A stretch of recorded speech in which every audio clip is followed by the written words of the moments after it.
politik memang terminologi invisible hand itu memang baku. Kita bisa melihat bahwa invisible hand itu sering dipergunakan di dalam pendekatan ekonomi maupun pendekatan politik. Nah, invisible hand itu bisa berdampak terhadap secara negatif maupun secara positif. Apakah statement Mas Anies tadi ditanggapi sebagai kesiapan secara psikologis oleh publik sehingga punya daya dorong untuk mengungkit elektabilitas Anies, ataukah justru dibaca sebaliknya oleh masyarakat, yaitu sebentuk perasaan atau sikap yang dianggap ambisius? Pak Anies belum punya rival, main di leading sendirian.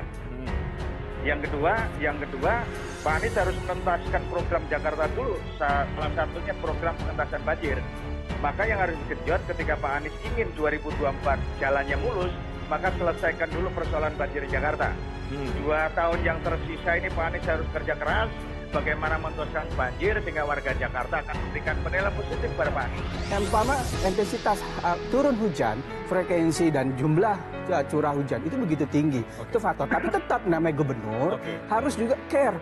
Nah, tolak ukurnya adalah apakah dia bekerja atau tidak. Apa yang dia lakukan? Kalau umpama seorang gubernur ada banjir, lantas dia nggak melakukan action, tidak turun, tidak berempati, tidak melakukan upaya-upaya strategi supaya banjir itu teratasi, itu problem. Nah, tolak ukurnya di situ. Ini menjadi kritikan tajam dari masyarakat untuk diselesaikan oleh Pak Anies. Nah, ini yang menjadi catatan penting. Jadi oleh karena itu sejatinya Pak Anies memang harus bekerja ya, dan tentu kalau kata Pak bekerja terus kan untuk menyelesaikan persoalan itu. Kan begini, ketika itu tidak bisa diselesaikan secara baik, ya kan, ini akan menjadi problem. Kenapa? Tadi ekspektasi yang tinggi dari masyarakat akan terhalang oleh persoalan banjir ini. Oleh karena itu, Kunjungi Karanganyar, Anies Baswedan disambut poster Anies dilarang masuk. Sekelompok orang menggelar aksi demonstrasi menolak kedatangan Anies Baswedan di pintu tol Kodran, Kecamatan Colomadu, Kabupaten Karanganyar, Jawa Tengah pada Minggu 25 Desember. Demonstrasi itu digelar sebagai respons atas rencana kedatangan Anies Baswedan ke daerah tersebut untuk menghadiri pernikahan putra temannya yang merupakan dosen Universitas 11 Maret, Lukman Hakim. Puluhan massa aksi yang tampak mengenakan helm, topi, dan masker itu membentangkan poster bertuliskan "Enyahlah Anies Baswedan dari Kota Solo. Anies dilarang masuk dan Wong Solo tolak politik Anies." Akan tetapi, aksi yang digelar di perbatasan Karanganyar dan Solo itu hanya berlangsung sekitar 10 menit, tepatnya sejak 14.10 hingga 14.20 WIB. Tanggapan Lukman Hakim sebagai pihak yang mengundang Anies Baswedan hadir pada acara pernikahan putranya, mengaku bersyukur calon presiden dari Partai Nasional Demokrat meluangkan datang di sela-sela kesibukannya. Teman Anies semasa berkuliah di Universitas Gadjah Mada itu membenarkan perihal adanya penolakan dari sekelompok orang terhadap kehadiran Anies di wilayahnya. Lukman menuturkan dia tak hendak memperpanjang persoalan tersebut, mengingat situasi tersebut biasa terjadi dan menjadi bagian dari demokrasi. Menurut Lukman, Anies Baswedan tak ingin ada keterbelahan dalam masyarakat selama proses pemilihan umum 2024. Penjelasan Anies Baswedan. Sementara itu, Anies Baswedan merasa bernostalgia saat menghadiri acara pernikahan putra temannya di Karanganyar.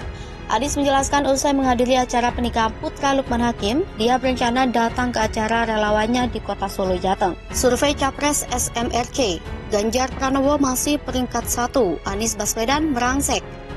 Survei terbaru Saiful Mujani Research and Consulting menunjukkan bahwa Gubernur Jawa Tengah Ganjar Pranowo masih menduduki peringkat pertama sebagai calon presiden 2024 dengan suara sebesar 33,7%. Direktur Riset SMRC Denny Irvani mengatakan dari Mei 2021 ke Desember 2022, suara Ganjar meningkat dari yang sebelumnya 25,5%. Adapun peringkat kedua ditempati oleh Capres usungan Partai Nasdem Anies Baswedan. Bekas Gubernur DKI Jakarta tersebut meraup suara sebesar 28,1%, alias meningkat dari yang sebelumnya 23,5% pada Mei 2021. Sementara itu, suara Capres usungan Gerindra yang juga Ketua Umum partai tersebut, Prabowo Subianto, mengalami penurunan. Pada Mei 2021, Prabowo masih memimpin dengan suara sebesar 34,1%. Namun pada bulan ini, Menteri Pertahanan tersebut hanya meraup suara sebesar 26,1% dan menempati peringkat ketiga.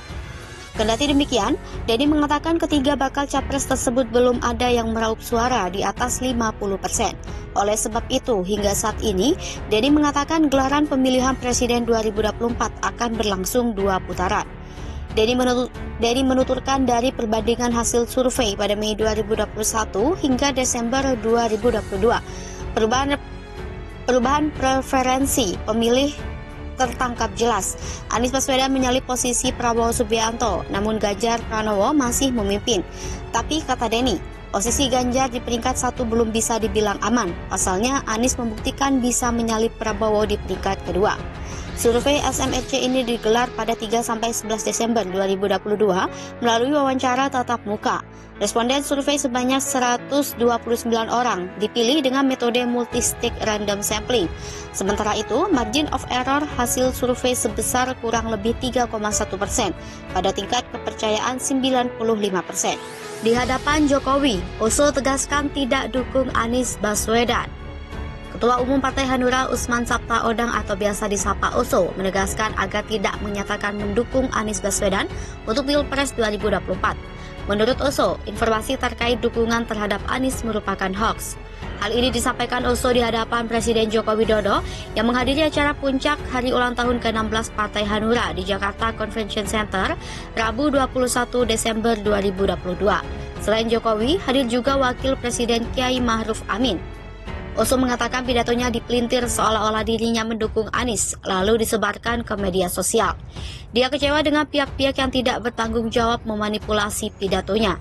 Selain dihadiri Presiden Jokowi dan Wapres Kiai Ma'ruf Amin, serta acara HUT Hanura ini dihadiri juga oleh Menteri Agama Yakut Khalil Qumas, Menseknek Praktikno, dan Wamenak Zainud Tauhid.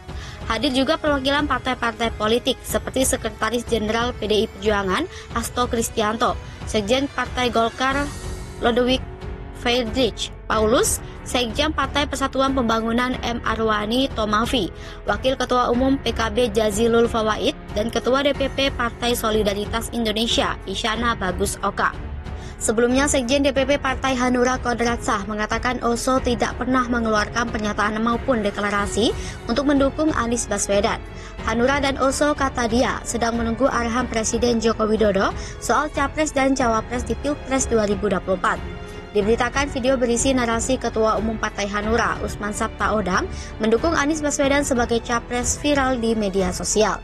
Sebenarnya dalam video yang beredar di berbagai platform media sosial tersebut, Usman Sabta hanya berbicara pentingnya pemimpin yang dapat meneruskan pembangunan dan program baik pemimpin sebelumnya, termasuk keberpihakan pemimpin nasional kepada daerah.